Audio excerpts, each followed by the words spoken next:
ایک عورت فطری تقاضوں کے مطابق اس کے مخصوص ایام کا آغاز ہو جاتا ہے دوران روزہ، صحیح، روزہ اس کا بھی ختم ہو گیا، صحیح، اس پر کوئی گناہ نہیں ہے۔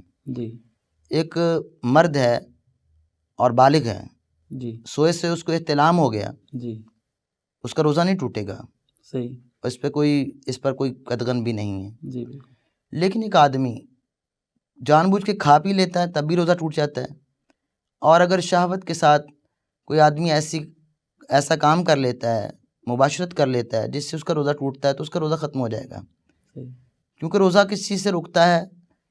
آدمی کو کھانے پینے سے بھی روکتا ہے جی اور شہوت سے بھی روکتا ہے، اور یہ قابو نہیں کر پایا تو لہٰذا اس نے روزہ توڑ دیا۔ جی جی لیکن اگر مرد اور عورت دونوں ہی رضامندی کے ساتھ یہ اپنی مباشرت کریں گے تو ان دونوں کا روزہ ٹوٹ جائے گا۔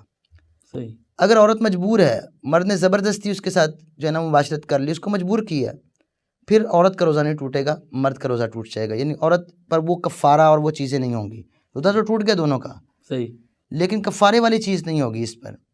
صحیح، اور وہ کفارے والی چیز کیا ہے؟ رسول مکرم صلی اللہ علیہ وسلم کے پاس ایک صحابی نے تذکرہ کیا، جی میں اپنے خواہشات پہ کنٹرول نہیں رکھ پایا اور حالت روزہ میں نے مباشرت کر لی ہے، جی جی تو آپ صلی اللہ علیہ وسلم نے پھر اس سے کہا کہ تو غلام آزاد کر۔ صحیح، سب سے پہلی بات یہ کہ وہ غلام آزاد کریں۔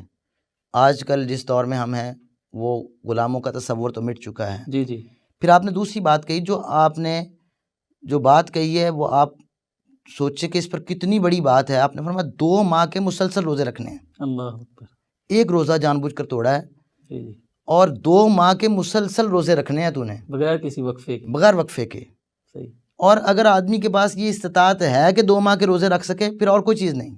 صحیح، اگر 2 ماہ کے روزے رکھنے کی بھی طاقت نہیں ہے جی جی تو پھر آدمی 60 مسکینوں کو کھانا کھلائے گا۔